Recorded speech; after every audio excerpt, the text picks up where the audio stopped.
Hi, my name's Rob Stacey. I'm an underwater treasure hunter based here in Cornwall. I originally came from Essex, but in 1982, really. Yeah, I suppose I sort of tossed a coin. Heads, I was going to go and join Mel Fisher out in Florida, searching for the Etosha. And tails, I was going to come down here and join Roland Morris, looking for the treasure of the Lost Fleet on the Scillies. So I threw the coin, ended up coming down here when I was 18, hitchhiked down with a complete set of diving gear, and ended up 10 o'clock at Newlyn, only to find that Roland Morris had sort of ceased diving for the treasure.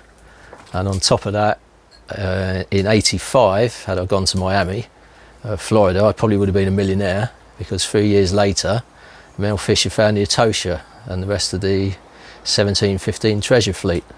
So everyone there is now a millionaire. I think it was a few days ago, it was their kind of celebration about how many years it was since they'd found it. So that was a bit annoying, yeah, because you see them all, they're all kind of like my age now, but they've all got like nice houses in Florida, and they're still finding loads of treasure now. I think it exceeds over $600 million, and there's still loads more to find. I came down here and I still made my, not sort of fortune, but I started diving for sea urchins, so I was on like good money, and kind of through that is when I started finding other shipwrecks around this coast. Sea urchins? Yeah.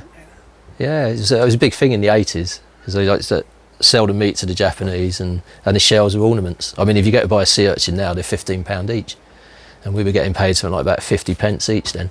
If it wasn't for us, they wouldn't know where any of these wrecks are, so because they don't have the budget to go and find them.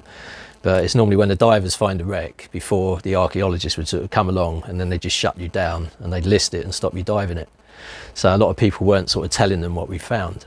But now, because they're kind of realising without us, we both basically got to work alongside each other.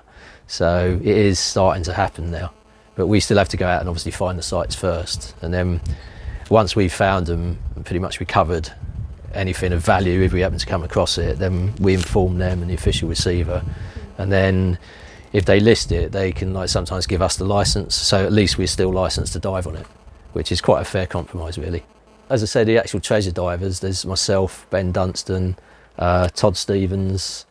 There's probably only about a handful of us left that actually do it, because the new generation are more sort of just going down, taking pictures, diving with the fish. And if they see a wreck, they just sort of basically look at it and take pictures. But we're after the actual old stuff. So we pretty much dive where most sort of new divers don't dive anyway, because it's too dangerous.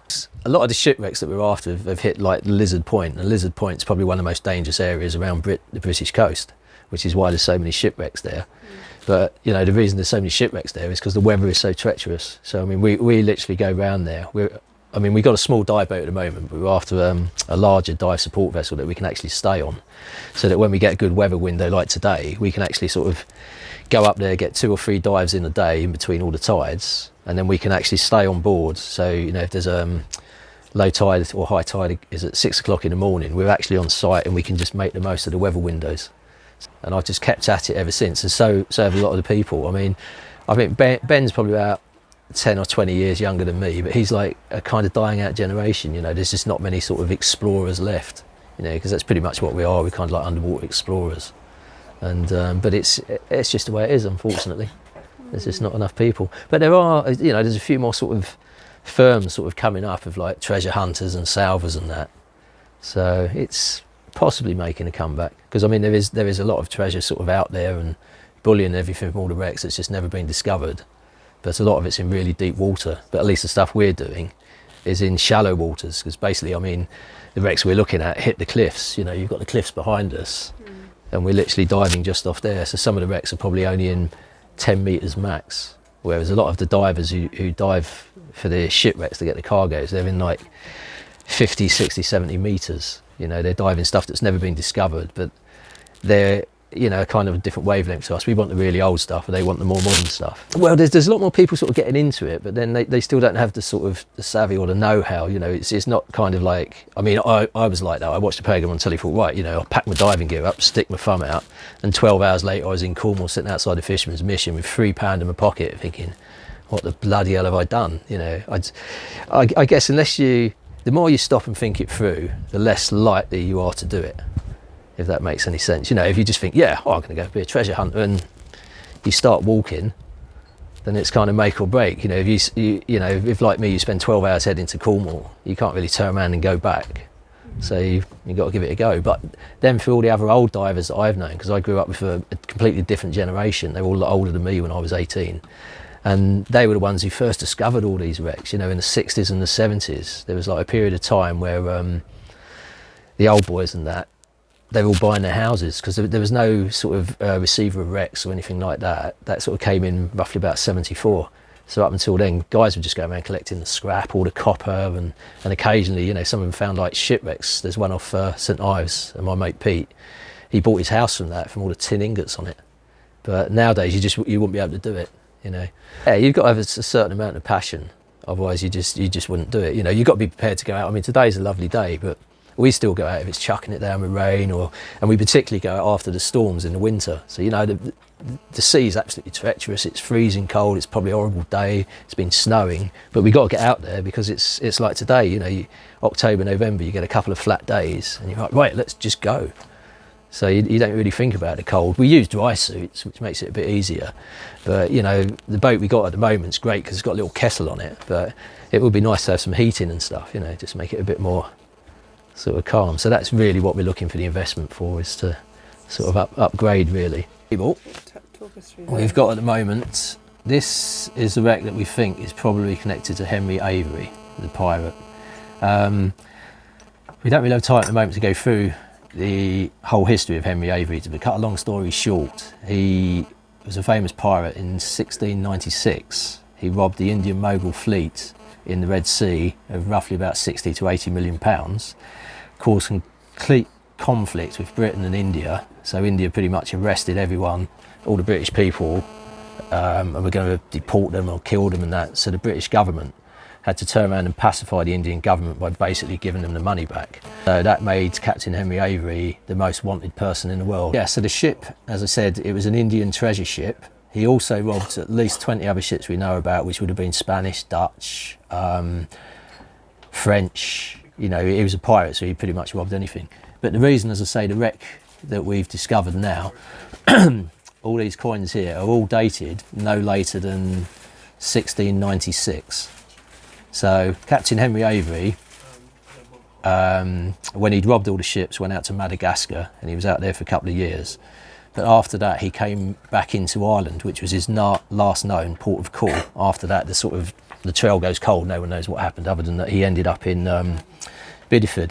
There was rumours that he either buried or was shipwrecked off of the Lizard, which is in the archives down in Red Roof. There's a letter there from the 1700s which states that he was seeking investors to come and help him dig up the treasure. Whereas we think, you know, if he buried the treasure on the beach, he obviously wouldn't need investors. You just sort of come down with, he could probably steal a horse and a shovel and dig up enough to keep him going. But what we think happened is that he was indeed shipwrecked when he came over, and he was looking for investors to find the wreck. He obviously knew what area it was in, but he didn't know the exact position, so which is why he was looking for investors, which is our theory, which kind of matches up, because if you look at these coins here, these are Irish. This is an old Irish gun money coin. Oh, actually this one is. And they're all dated. So as I said, we've got the Irish connection with these coins, William III. So we've got Southern Ireland connections. We've also got, these are pieces of 8, which are all Spanish, dated around about 1600s. So they could have come from any Spanish ship. I mean, they're all stolen from the Incas and the Mexicans in the first place.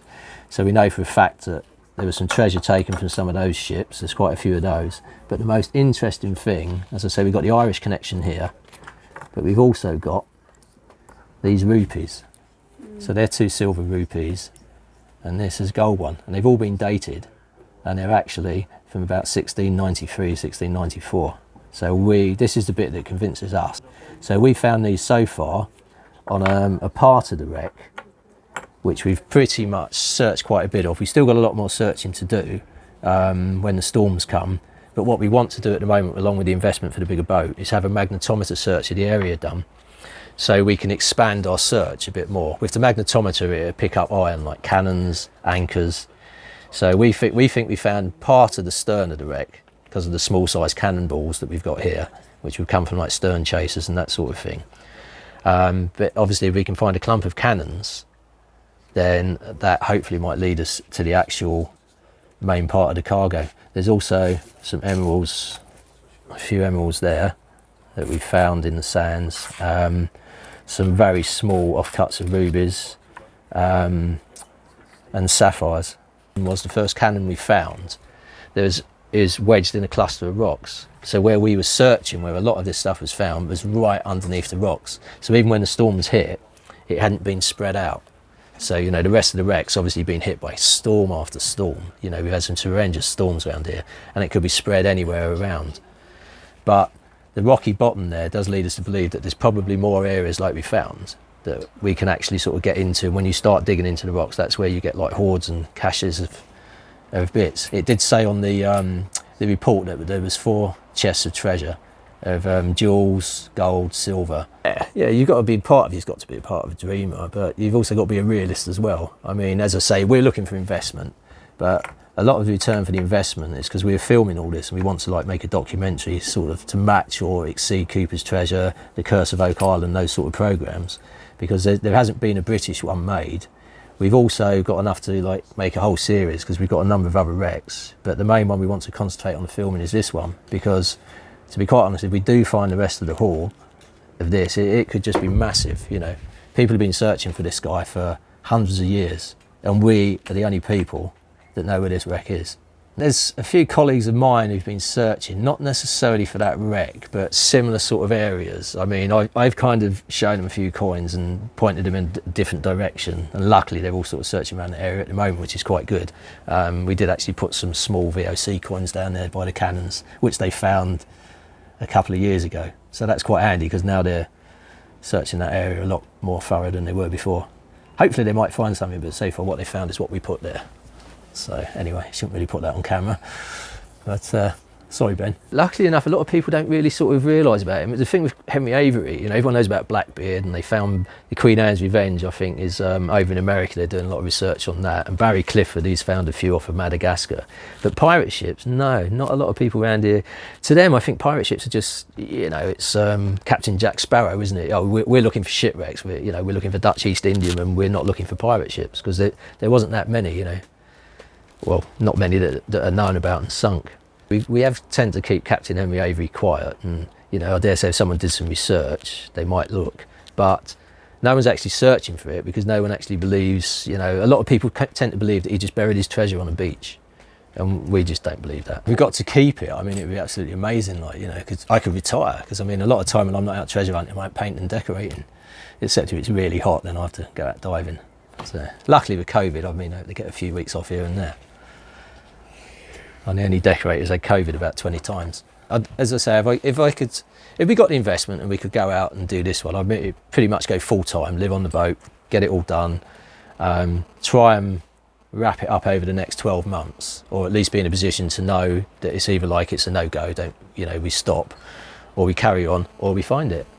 But after that, then yeah, there's the other 4 or 5 wrecks that are still interesting to me that I still want to research. You know, there's still the 1750s VOC coins, which are off of a Dutch East Indiaman, which is also around the area of the coast. There's a medieval one off of Mounts Bay, off St Michael's Mount, and there's a couple of other ones. I've got some other coins there that are from like the 1500s, which are Spanish. So there's another wreck around about the 1500s down there as well. But our best time to dive is basically the winter. You know, if we can get a really good storm and we can get out there, I mean, that's what we're up to. So that's the plan.